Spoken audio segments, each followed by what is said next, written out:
It's Friday, and it can only mean one thing. It's time for the Movie Pope Show. And here are your hosts, Lee Suchek and Luca Suar. And now, let's make some noise for the gruesome twosome, the pedantic pair, Lee and Luca. Welcome back to the Movie Pope podcast, and today we are going to be taking a walk down memory lane. Now, for those of you who don't know or don't really care, but I'm still going to tell you anyway, the Movie Pope podcast is actually our third attempt at doing a movie review show, and so far it's been pretty long lasting. It's what, like 3 or 4 years now, Lee? Would you say?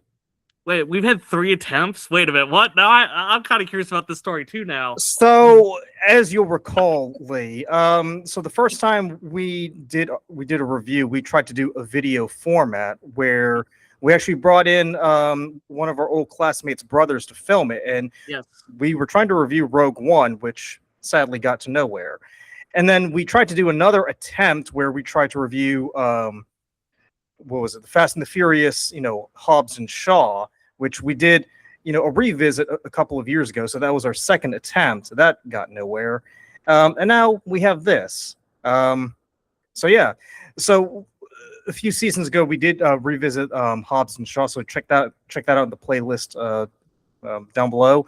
But today we are going to be revisiting Rogue One, a Star Wars story, which was the very first movie that we attempted to review the first time around. And yes.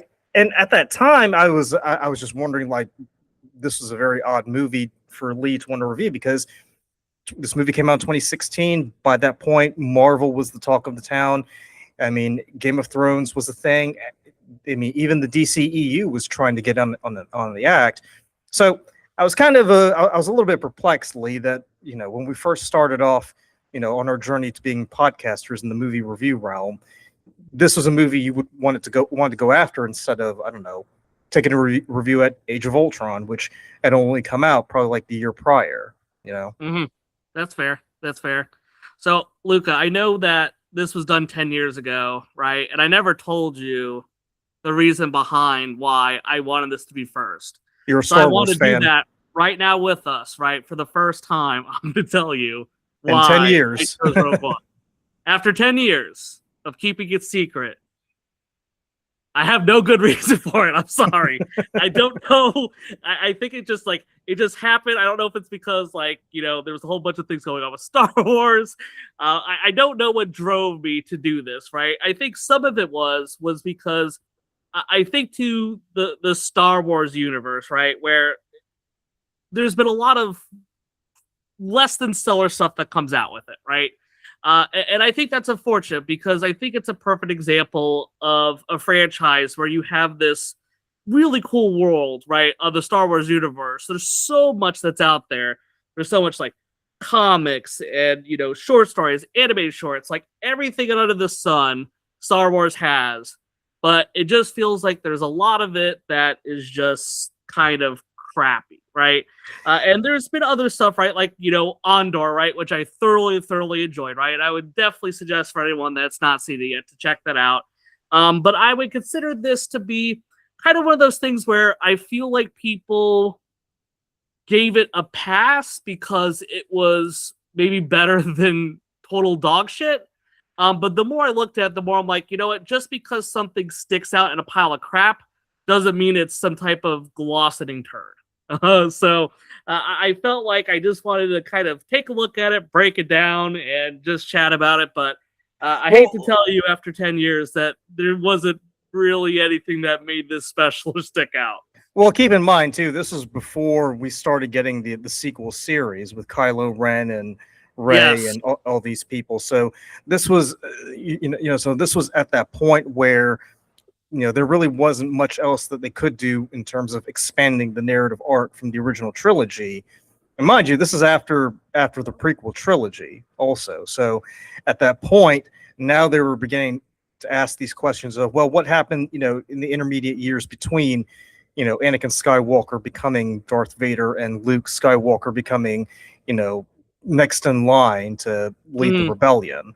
Yeah. And after having watched this movie, it's one of those things where it's like maybe it's one of those questions that's best left unanswered.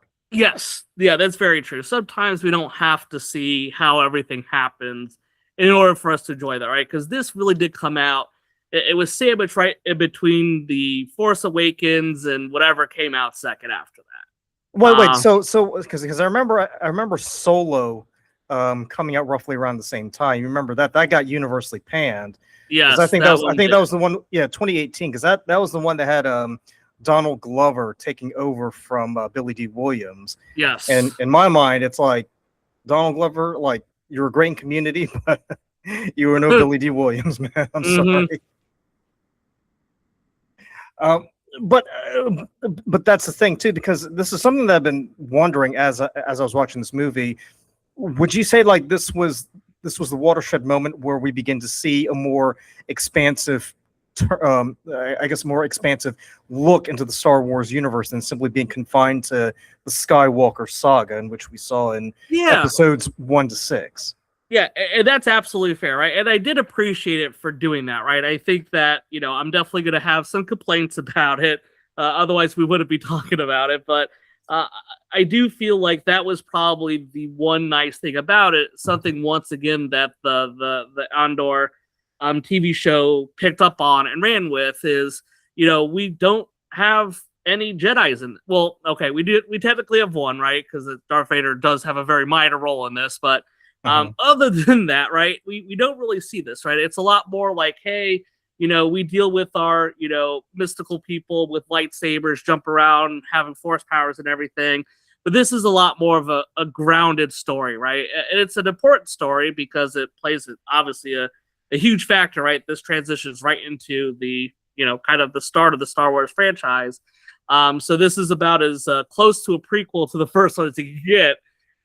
But it just, with that being said, it just didn't really hit the marks it needed to. And I felt like a lot of it's because it tries to cover too much, give us too many characters. And because of it, it just doesn't work. Yeah, it's trying to be epic on its own without doing anything epic. Yes.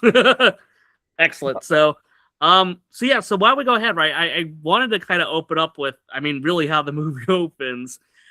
Because we learned very quickly, right? We got this small group of Imperial soldiers, right? They're led by this guy named Krennic. And I have to admit, like, right off the bat, right, I just kind of chuckled because you see these stormtroopers, right? They land and they're like miles away from this like little house that's out here, right? And I'm thinking, like, why would you park so far away? You're gonna, like, I guess if you're off the Death Star, it's time to get your steps in because they park miles away from this house, but it is what it is. And the house that they're wanting to go to, so it has this research scientist, right? His name's Galen Erso, right? Galen Erso, obviously a very critical character because he seems like he ultimately is the one that comes up with the plans for the Death Star, right? I feel like that's more of a collaborative effort than one person, but the story certainly talks it up like this Galen Erso guy is kind of the ultimate kind of guy that's a part of the Death Star creation. Yeah. And Galen Erso is played by Mads Mikkelsen, right? So we find out that Galen Erso and his family, they have been kind of hiding from the Empire. So Krennic shows up, right? And he wants to bring back Erso along with his family to go finish the Death Star. So we have this kind of initial confrontation, right? Where Galen's wife shows up. I guess initially she was supposed to stay with their daughter Jyn, but she decides, I don't want to do that. So she shows up against these few Imperial soldiers with a single blaster. And I don't know what the fuck her plan was, but I guess her plan was to die because, like, I think she kind of, like, barely wounds Krennic, and then she gets killed. And I'm like,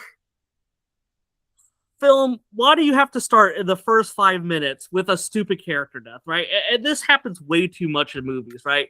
I was gonna say, you remember that movie Sleepy Hollow from what, 99, 98? Yes. That scene where the headless horseman bursts into the house and the mom hides the kid. I'm like, you could also just run out of the house with the kid. You don't have to stay in there.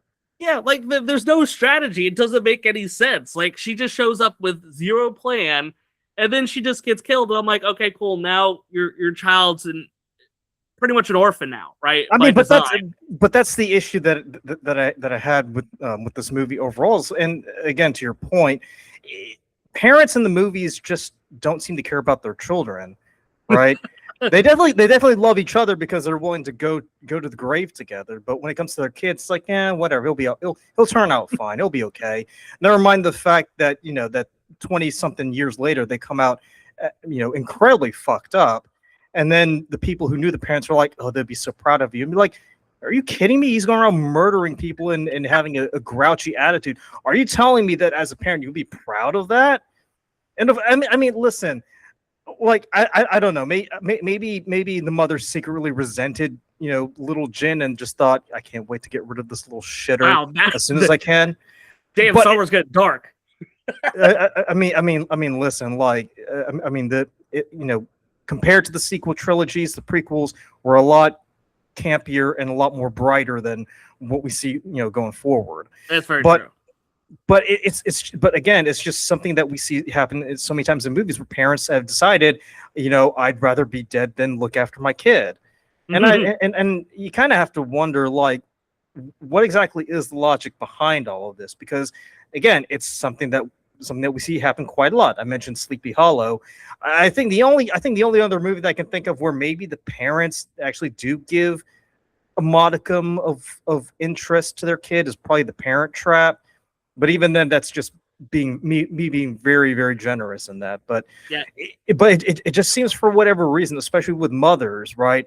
They have no problem with abandoning their kids. I mean, for God's sakes, look at Mrs. McAllister, right? She had no fucking clue that Kevin was all alone in the house. Yeah, at least she didn't go on a crazy trip, right? She's just gonna like do something on a suicide mission. So at least she went back for Kevin. Eventually.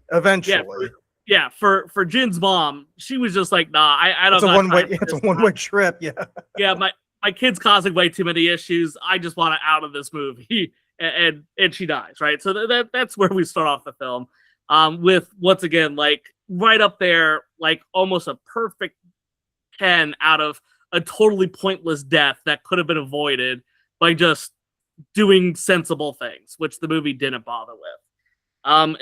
And this scoots into my ADHD version of the story, where we move so many times, it just feels like the story refuses to get moving. So we have a time skip, right, of 15 years, right? We see Jyn. She's now grown up in jail. So that's where we get, right? So to your point, Luca, right? I don't know if the mom's gonna be very happy that Jyn's in jail. So I was just like, okay, cool. So we're going to start off and see what she's doing in jail. But then no, right? They just move on. It's like, nope, that's not important. You just need to know she's in jail. So we move on to the next thing, right? Now we go over to this trading outpost in the Ring of Kafrene. And I'm sorry if I mispronounce any of these things. They're all weird and I don't know how to pronounce shit. So, flame me in the comments all you want. But we go to the Ring of Kafrene, where we meet Cassian, right? Who's going to be our other, I guess, primary antagonist, or primary protagonist, right? So we see him, right? And he's, obviously working for the rebellion. We see he's getting this information from an informant, and then he kills off the informant. And I was thinking to myself, for someone that deals with, trying to trade information, probably the one thing you don't want to do is kill the guy that could get you more information. But I guess for, Cassian, he got all he needed and he figured that was it. So I was like, okay, now we're going to follow this guy for a little bit. But then nope, we're not going to do that. We're going to move on to the next thing.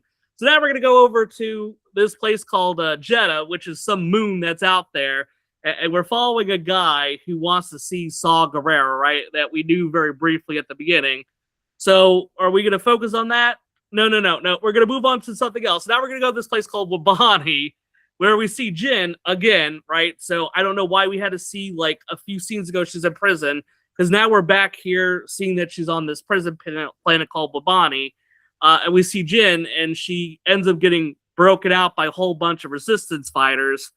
And they take her with her. And then now we're going to this place called Yavin 4. And I just, like, don't forget.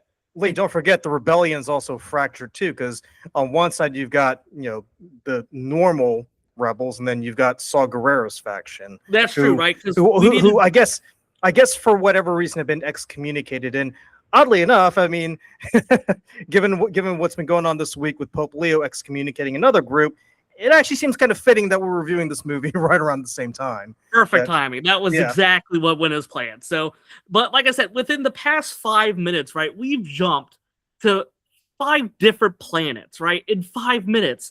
And I'm just like, film, can you please just stick with the story beat and go that direction, right? Like, this is the problem when I have a movie like this, is you're trying to make this a giant space opera, but it doesn't work if you have to jump around every other scene to show a little bit, and then you move on, right? Bring these characters together in a single. It just seems but it just seems like Garth Edwards seems to focus more on the space part than the opera part. Yes, if you think about it, right? Yeah, I mean, it's just we go to this, we go to this, we go to this. Just like have the story be more organic with these characters coming together, right? Don't show us all this tidbits of information, because all it does is it makes it feel scattered and not having any focus. So like it just really bugged me that we had to sit through all this stuff just to finally get to the crux of the story, right? But the whole point of an opening scene is to kind of like let you see what's going on with the character. So obviously you develop like, you know, affection or some sort of like antipathy towards them.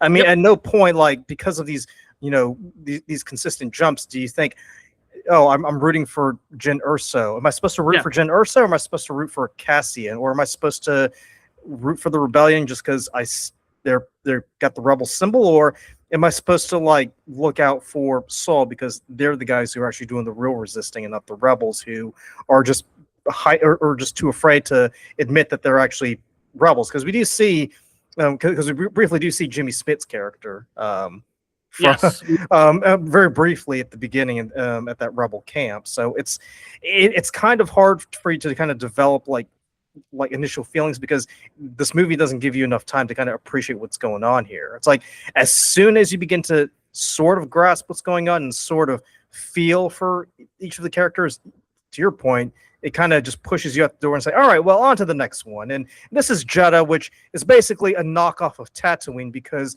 we can't use Tatooine because for whatever reason, we have to destroy, the Death Star to destroy something, and it can't be Tatooine, because then that would throw everything off sync, and then A New Hope would totally not work in this universe. So let's go and create an alternative desert planet that's like Tatooine, but not exactly Tatooine. We'll have it look like Tatooine. We'll have it inhabited by people that you would see on Tatooine, but we won't call it Tatooine. We'll call it Jeddah, and we'll blast the absolute shit out of that because no one's gonna miss it. Exactly right. It's needed for the story, just for this one-off. Just for this one-shot thing, and then it'll be gone forever, right? Because we don't literally. Yes, literally. It's just there to create this, right? But at least I would say this, right? We're almost 15 minutes of the film, and they finally start to get something that's close to a story, right? So we found out that Jyn, right, was broken out of jail by the Resistance so they could get in contact with her father, right? Because they want to find him, because obviously he's creating this weapon. That's a very bad weapon for the Resistance, right? So, in a weird way, right, they wanted to meet the father, and they're gonna do it via a meeting with Saw Guerrera, which, like you pointed out, right, he's a part of the Resistance, but because he's a real fanatical guy, right, he's not really a part of the Resistance, right? So he's kind of he's a little too extreme for them. Yeah, it's like the Taliban, disowning ISIS. Yeah, there we go. Thank you for bringing up the Taliban on this. So, yes, you're absolutely right. He's an extremist, and Jim knows him because we find out that Saw watched over Jyn growing up, right? So, that's kind of Jin's, I guess, piece of the puzzle of all this, is that Saw does know her. So they need her just for that one little task. That's it. That's the way I understood it, and don't worry, Luca, because we're going to get into all that, because these characters really stick around for a long time when they practically have no purpose to do what they're doing. So, but yes, that is her small piece in this, is just to help kind of get this going. I mean, for God's sakes, Riggs Mayfeld played a much greater role than Jyn Erso. I'm sorry, but it's crazy, right? Because you have the Resistance, right? So they have Jyn, right? They team her up with Cassian, which we saw very briefly. And of course, we have this comic relief robot, right? The K2SO. Because in all these films, right, you need to have a comic relief robot. Yeah, like me, you jerks. And they go to Jeddah, right? So, we already have a whole bunch of characters. So, you know what we need more of right now? We need her to meet more characters. So they're at Jeddah, right? They run into a blind monk, right? A blind monk who's obsessed with the Force, right? And he's not Jedi, by the way, right? And he's not a Jedi, right? And I thought that was the whole thing, right? I thought that was gonna be the big reveal down the road, right? That is to be Jedi, but no, he's not. He's a blind monk, and then there's a best friend, a bodyguard. I have no idea, right? There's a guy named Baze that's always around this dude, but I don't know if the story ever tells us what it's about, right? I had to look it up. Did you I don't know, find it weird? Did you know why these two were constantly connected at the hip? Because the whole time I was watching, I'm like, what is there do we get something that's oh, he's an old friend or something? But we never get anything. They're just kind of there together. I think they're trying to replicate that Chewie Solo partnership, but yeah, that's a good call out. I didn't think about that when I was watching this, but yes, that is true, right? Just kind of these two people that have kind of just connected randomly. I mean, it's a huge mismatch because they figured, well, if it's a Star Wars movie, you need to have the odd pair who have no reason being together, and yet somehow they work. And in this particular case, it didn't work because it just raises more questions and answers. Yes. And I'm sorry, but I'm sorry, Garth Edwards, but if that was your intent, you totally missed the mark because no pair can ever replace Chewie and Solo. I'm sorry. Definitely not even Chewie and Solo in the Solo movie. I'm sorry. Yeah, definitely not, right? And I feel bad because Donnie Yen is such a cool actor, right? He's an expert martial artist, and I feel like anybody that kind of knows him from watching things for an American audience doesn't really know about this guy. I don't know what happened. He clearly didn't get the Jackie Chan treatment of coming over doing shit, because I feel like this guy just shows up at the most random things and roles that he doesn't even get to really do the cool shit that he's known for. So. Yeah, it's like Jet Li in The Expendables, Yeah, right. It's just goofy, but hey, so we already have this cluster of characters. So now we got Jyn, Cassian, K2SO, Blind Monk Guy, and his buddy. So now they're all kind of together. There's this quick skirmish with a whole bunch of stormtroopers. And now our main group gets caught by some Saw rebels, right? So now these rebels are gonna take them to go see Saw. Yes, it is weird every time I say they have to go see Saw. So I'm prepared to laugh at that every time it pops up. But wait, there's another character we have to get involved, right? Because a lot of this is centered around this Imperial pilot, right, named Bodhi Rook, who has this message from Erso that he wanted to bring to Saw. So this is what Saw wants to do, is he wants to see this video, right, of Galen Erso, right? So when everyone gets together, we see this video, right, where Galen Erso reveals that he has built a flaw in the Death Star, right? Now the whole thing is the video is only seen by two people. One is Saw and one is Jyn. So they're the only two that see it, right? But they see this video and he pretty much admits that, hey, I built this fault in the Death Star, but there's a catch, right? I guess he couldn't also send them schematics, so now they have to go to a different place. They have to go to a place called Scarif in order to find the schematics so they can find the flaw in the Death Star, right? So it's just another side quest to go with the other side quest as we're trying to get focus on the main mission. Well, okay. I don't think it's more of a side quest. I think it's just more of them moving the goalpost, really. That's also true, right? Because the movie does a great job of that, right? Because every time we kind of get to something that you feel like a really big moment's going to happen, they just kind of quickly get rid of it and move on to the next thing, right? But I mean, Galen Erso also comes off as a bit of a MacGuffin because we only see him very briefly at the beginning and then very briefly in the end. So it's everyone's talking up a storm oh, we need to find Galen Erso because he knows this and that. Oh yeah.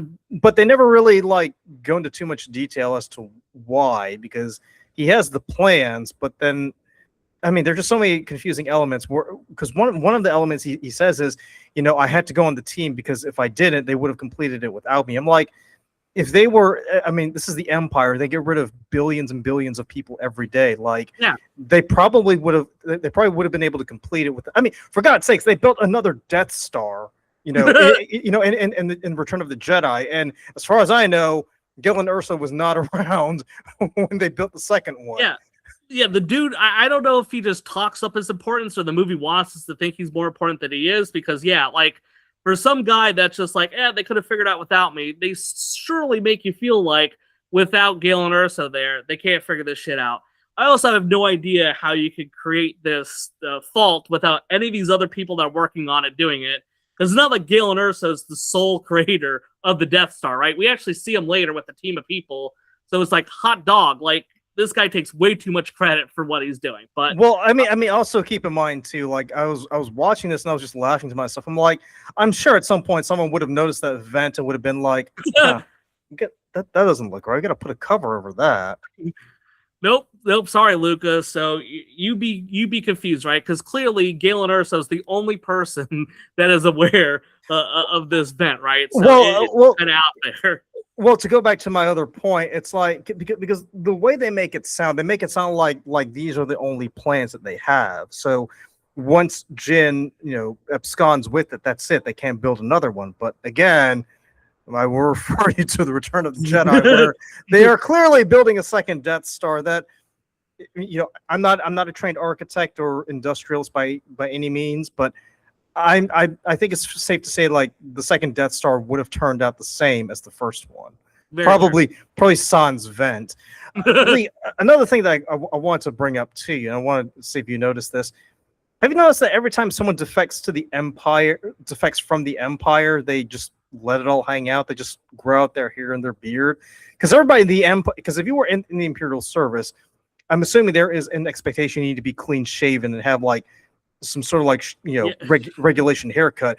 Bodhi, as soon as he like defects, holy shit, he looked like being in Woodstock for the weekend, man. That is true. Like I guess that's the ultimate thing to do, right? Once you're out of it, it's like now I can just sit here and look however I want to look, right? I'm not gonna have to sit here and deal with the overbearing expectations of the Empire. So but yeah, so we see this tape, right? So they play it once the tape is done, right? Like almost as soon as it's done, right? The Death Star shows up, right? And it shoots at this city that's there, right? I don't remember the name of the city, right? So it's called Jeddah. It's the. Oh wait, was the name of the city called Jeddah? I thought it was just the name of the planet. It's like New York City in New York. It's like got it. Okay, it's Jeddah. Jeddah City, and I guess it's the capital of the planet or moon Jeddah or whatever. Got it. So they shoot at Jeddah City, right? And it just blows up, right? And it really does go to show you like the power of the Death Star, right? Now, of course, there definitely is. Yeah, it's we're used to it destroying planets, so kind of destroying a city is maybe a little bit underwhelming, right? But it is. I will give this, right. It's at least a decent visual to understand that this is not something you want to play with, right? Uh-huh. And I will say they do kind of talk in a way, because I know critics like, oh, that's not even an ounce of its power. So like I know they try to like talk in a way, but whatever, right? So, but the planet, or at least this giant radius from the blast, is destroying shit, right? So everyone's trying to retreat and get to safety, all except for Saw, right?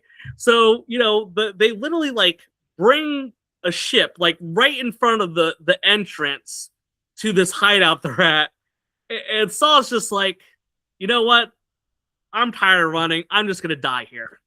Like now, now is the moment you decide I'm not running anymore. This is the moment, right? You're like a really big resistance guy, right? You really have fought for the resistance for such a long time. Now you're like, you know what? I have to run like 100 feet to the ship. Nah, that's enough for me. I'm out.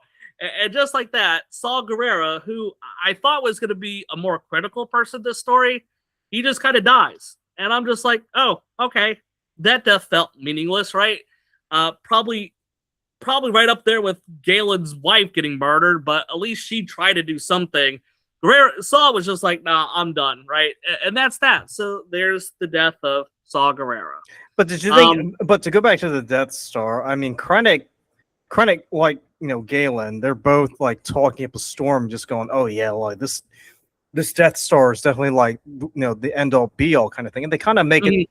What's also what I found funny was that these two guys were like kind of like shouldering each other, trying to take credit for it, right? Yes. And then along comes Moff Tarkin, with horrendous CGI effects, and not for the first time in this movie. And he steps in and is like, "No, I think I'm going to take credit for all of this." So now you've got like a three-way race where like each of these three fools are basically trying to shove each other out of the way so they can go up to the Emperor and say, "Hey, guess what?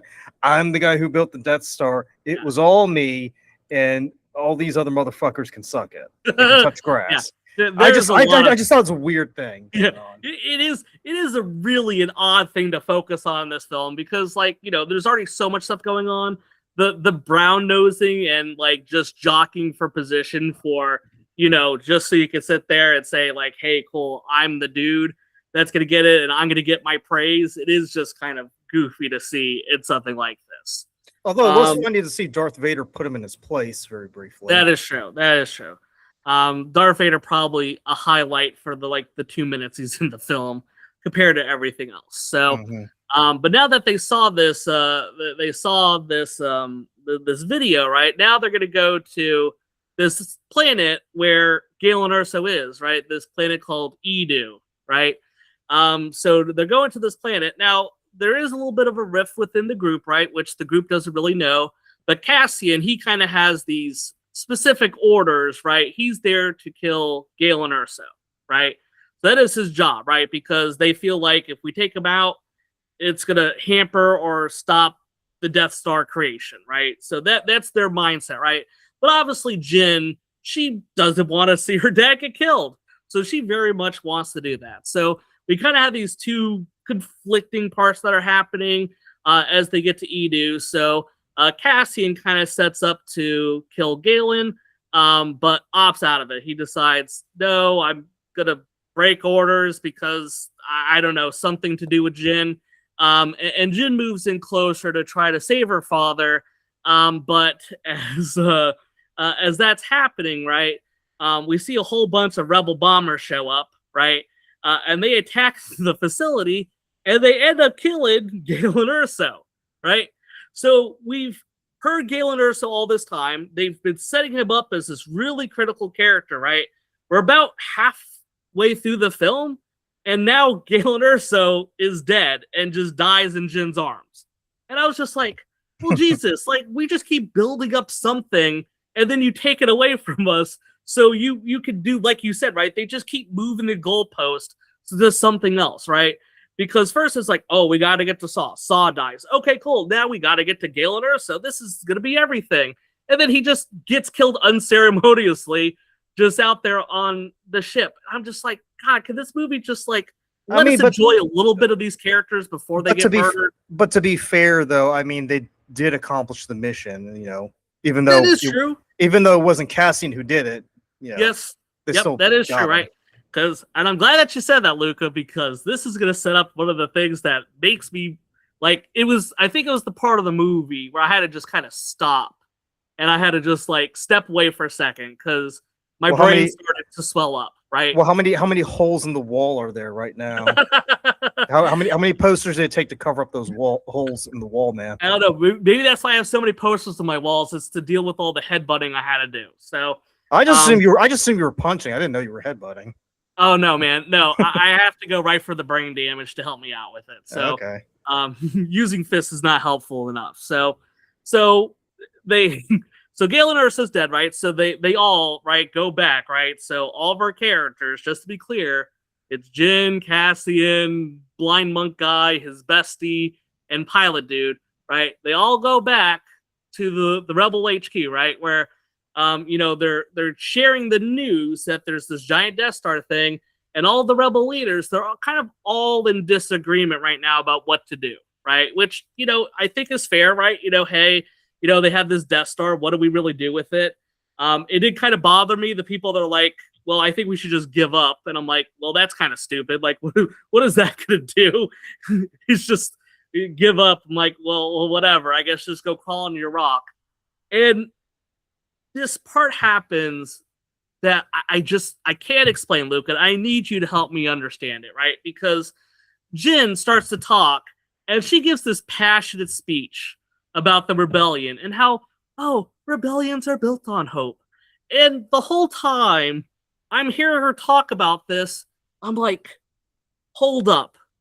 Why are you talking about the rebellion like this, right? Because up until this stage, right, you've had no interest in the rebellion, right? You've had no interest, right? You've pretty much stuck your head in the ground, and you pretty much even said that you wanted to stick your head in the ground so you didn't have to deal with it, right? And what's even more fucked up for me is that the rebellion killed your father, right? But she's like, but no, now I want to become like a really big rebel person, and I want to go on the suicide mission now. And I couldn't fathom it. I had to like walk away because I'm like, why is Jyn doing a whole 180 at this time, right? Is it because why, right? Like her father said like, oh, you have to destroy it. So it's like her father saying a few words before he died. Did that like change her whole perception on life?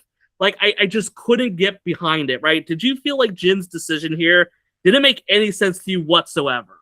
Oh yeah, it made complete sense. Just like Balian of Ibelline all of a sudden becoming the leader of the army of Jerusalem when a few months ago nobody even knew who he was.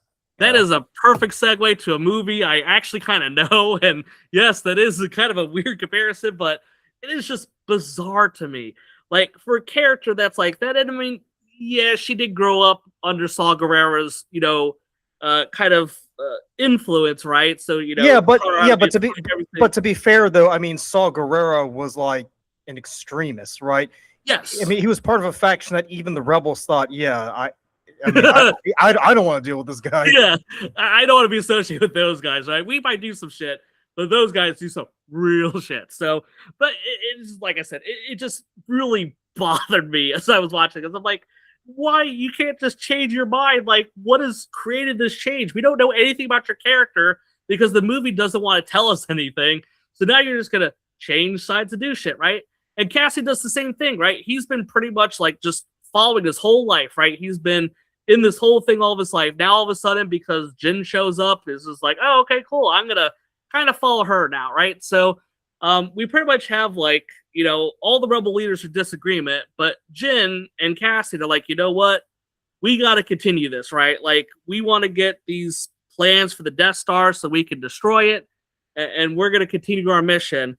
And who else wants to continue the mission? Well, the blind monk and his best friend want to join, right? Why did they want to join? No idea. I have no idea. I don't know what their purpose is in the story, right? I kind of get that, they wanted to at least like escape an exploding planet. Why the hell are they joining on this? I have no idea, right? Bodhi Rook is just some pilot, right? What is his obsession with the Resistance? Like, I mean, at least with Han Solo, the reason why he initially joined was he was promised money, right? Yes, exactly, right? He did it for his own selfish reasons, which is totally fine, right? It is totally fine, and it makes sense too. Yeah, it at least helps us understand the character, right? That's what makes Han so cool, right? That's what people really enjoy about him, right? I mean, I think deep down you could say, there's other stuff that's going on, but at least he's, got us something to help us understand his motivation, right? For most of these characters, I don't understand their motivation at all. They're just like, well, you know what? I just want to join because, if I step out now, the movie's going to forget about me. So they all just go on this mission, right? So we had this rebel group, right?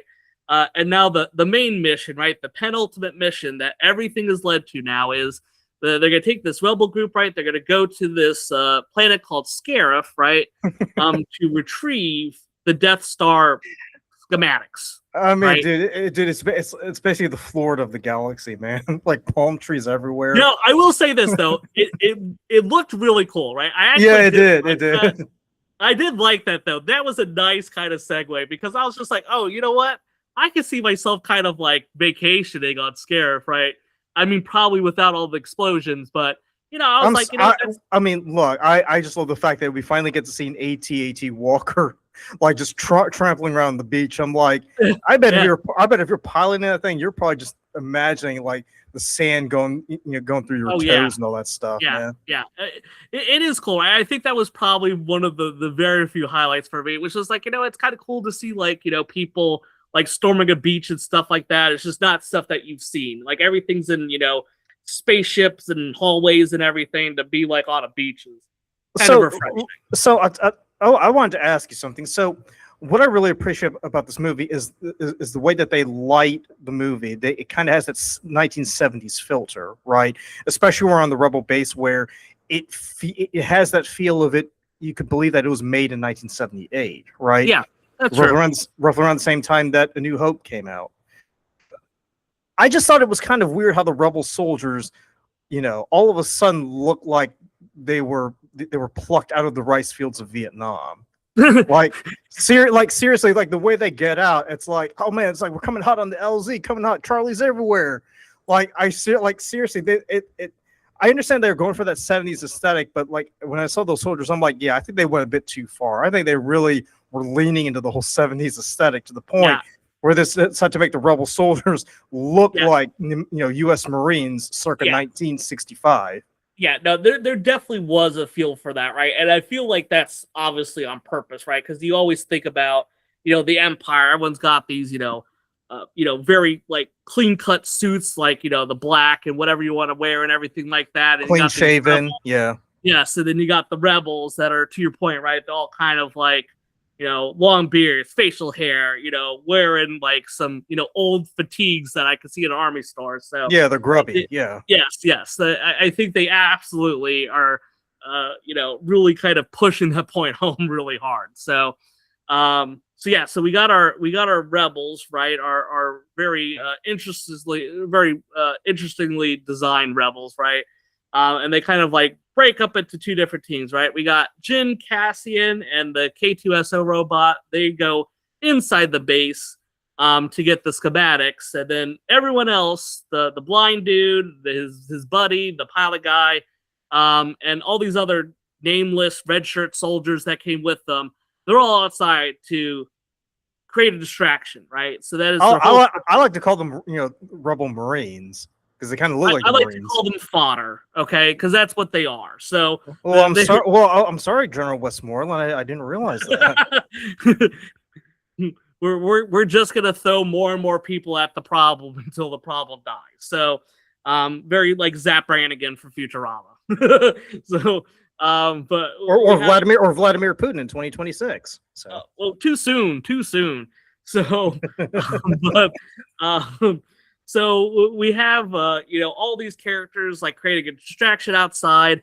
And as the fight progresses, right, all of our like kind of critical characters, like the characters that we at least like have seen for more than 5 minutes and possibly have a name, they're all out there now.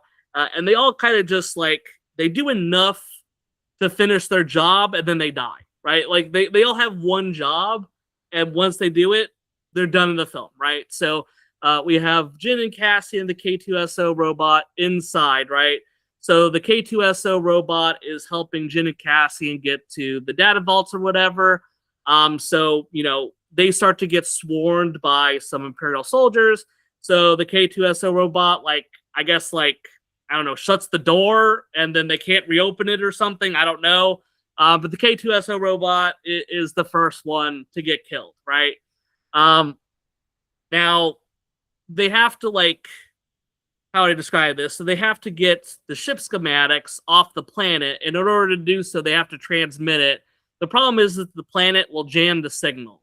Yeah, because they've got that shield barrier around. I don't even want to question how the shield barrier works, because it's like, oh, cool, we have this whole planet is somehow shielded except for this one little circle the logistics of it, I have no idea, but I just roll with it. So I just thought it was funny that they had to play the claw machine in order to get the data at all. yeah, really, like it's all weird, man. It's all weird. So we have them. So now they have to hit this master button, right? So we have our blind monk dude, right? He's out there on the battlefield, and you just see him. He just starts being like, "Oh, I gotta touch the button," right? Because of course the person that's gonna touch the button's a blind guy, right? Like that's the guy you want to have in charge of important button pushing. So we have our blind guy. He just kind of rolls out into this battlefield with all these explosions and shit going off, and he's just chanting about the Force. He's like, "The Force is with me. The Force is with you." Whatever the hell he's saying. And luckily, I guess him talking about the Force was good enough because he's able to hit the button, and then he dies. And then that's it for our blind monk guy, right? So no reveal that he's like, an awesome Jedi or anything like that. He's just, I guess, a blind guy that liked the Force, right? So then, unfortunately, he's dead, right? And then we go to our pilot, right? Our Bodhi Rook or Bodhi Rook, whatever the hell his name is. He's like, "Oh man, I got to transmit this message so the people know about this." And then he transmits the message, and then he gets blown up. So there's no more pilot guy. And then You're forgetting wait. I got one more guy, right? Don't forget about the most important character, right? The blind guy's friend, who was just like, "Oh no, they killed my bestie. I'm just gonna, I don't know, just shoot a bunch of people and get killed too." And then that's it. That's pretty much it. The only people that we care about now are Jyn and Cassian. So I'm sorry. What were you about to say before I really interrupted you as I was going through this really critical character death? Well, you're also forgetting the important point where the rebels have decided, you know what, maybe we should go help Jyn and her friend that's Ephraim. That's a great point. Yes. So there is some rebels that are showing up. Yeah, after the council decided, we're not touching that with a 10-foot pole, all of a sudden they're like, you know what, let's go ahead and send the entire fucking fleet to go help them out. They're like, well, I guess if they're just going to do it anyways, we might as well join now. So this way we can get all the credit later, even though we didn't actually put in all the effort. They're definitely like the worst people at a group project that just sit there and latch on at the end for the rewards. So we got Cassian and Jyn left, right? So they're trying to climb up to the top of this tower so they can transmit this message. And Cassian like shoots Krennic, and he's wounded. He's gets wounded doing it. And then because they're at the top now, like Jyn and Cassian are able to like rearrange the thing or something, and that gets the message out. Just they do their job, right? Whatever the hell they were doing, they did their job, right? And they end up sending it out. But as they're sending out the message, right, the Death Star shows up, and the Death Star, well, it doesn't want people to get this message, right? So the Death Star decides, hey, you know what? We're just going to kind of just kill our own base, right? That's the strategy. Like, you know what? We don't want these schematics to get out. Let's just destroy our own base. So we actually see the Death Star shoot at the base, and actually a pretty kind of chilling moment, right? You have Jyn and Cassie just sitting there on the beach as the Death Star kills the communication tower and ultimately kills them, right? Pretty much killing everybody that we know in this film is all killed for this mission, right? So the rebel ships that have showed up now have this schematic or whatever, right, that they have. And they're trying to get it off. They're trying to get it to, I don't know, some other place, right? But you had Darth Vader show up, and this is probably the coolest like minute in the film, was just Darth Vader in that like narrow corridor, like just killing people using the Force and everything like that. It was totally badass. And but luckily for us, right, the rebels, they're able to get the schematics out, and then at the end there's CGI Princess Leia, and that's it. That's the end of it. And you know what? I just it was an interesting look at doing something without Jedi and everything else that we're used to, right? I will give it props for having the guts to do something like that. I will also give it guts because it actually brought in all these characters, right? And nobody gets a happy ending. And I think that's fair, right? Because I think it does do a good job of showing that the rebellion, right? These resistance fighters, right? They're putting everything on the line for it, knowing that they're the underdogs, right? And I think that the movie does do a cool job of that, right? And I think that we talked about a little bit too, going to Scarif, having, boots in the sand, literally, right? A cool type of thing that we don't really see a lot of in Star Wars. But with that being said, the story was so poorly put together, I just can never get behind it. It's so scatterbrained. You have characters just dying off at any possible moment they can. They're just jumping around too much into too many places. You have characters that joined this crew, and we barely know their motivation for doing it. It's just a bunch of people that are just like, you know what? I want to be a part of a movie, so I guess I'm just going to stay around and be a part of this film, right? Because the actual characters in it, we don't really understand why they want to be there. And that was the part that really got me. So while I took some fun swings at doing something different, to me, it just didn't work out well. And I feel like a lot of people, and I'll even go like, Rotten Tomatoes and see like, hey, both the critic and the audience score have this in the mid 80s, right? It's a film that a lot of people at least liked okay enough to go on.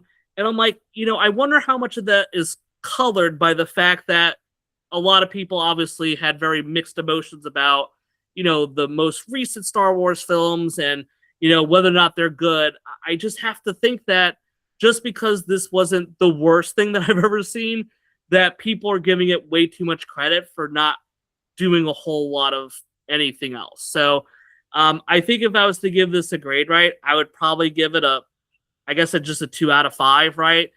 It does some things that are interesting enough for me, but too much of it doesn't work. And just because something is just okay, just because it exists in a universe like Star Wars and everything else is crap, it doesn't make it some amazing piece of cinema. So, Luca, I will move it over to you, and you can close this out here for what you thought of Rogue One, a Star Wars movie or story, or whatever the hell they said. I'd probably give it 2 out of 5 also. I mean, yeah, I enjoy more from the technical aspect, really, than the narrative aspect, because story-wise, there's nothing there, right? Technical-wise, cinematography was phenomenal. Special effects, I thought, were great. CGI, I mean, either do better or don't have the characters in at all, plain and simple. And I said this already, but I just love the fact that they finally managed to get an AT-AT Walker, just prancing around, in Florida. I know it's not called Florida, but in my mind, I call it Space Florida. It is Space Florida. I like that. So, and another thing with the CGI, right? You bring up a good point. Like, it wasn't even necessary, right? It wasn't necessary, right? Like, it looks poor for what it is, and it wasn't needed. And I just feel like it just smudged these characters that you're familiar with. So yeah, it's kind of like with Ian Holmes' character in Alien Romulus. Yes. It's like I can sort of understand why you have him there, but the question is he really needed there? Yes, agreed, 100%. So, but yeah, I want to thank everyone for checking this out with us. Like Lucas said, once upon a time and a long time away, right back when I was in my apartment, right, we took a shot at this, and I think it was more of a skit format more than what we do right now. Obviously logistically a lot harder to get everyone together to do shit like that, as opposed to what we do now. Well, we were younger back then too, so yes, that's true too. We had less, life was a little bit easier. We're a little bit closer because now I moved further south, so I'm further for you, so kind of different things, but I think it was a fun first attempt. I have very fond memories of it, and sitting there and doing some really basic shit with you. Like I said, John was John, right? Yeah. Jeremy's brother, right, John? Yeah. Yeah. Okay. Sorry, I just want to make sure. and just him helping out. Shout out to John, by the way, for watching. Yes, yeah, thank you. Yes, I know it's been a long time, right, since we did that, but yes, absolutely kind of a cool thing to be able to do, and yeah, that's it. So thanks for everyone. Let us know what you thought about Rogue One. How does it fit in the Star Wars universe? And we'll see you in the next review.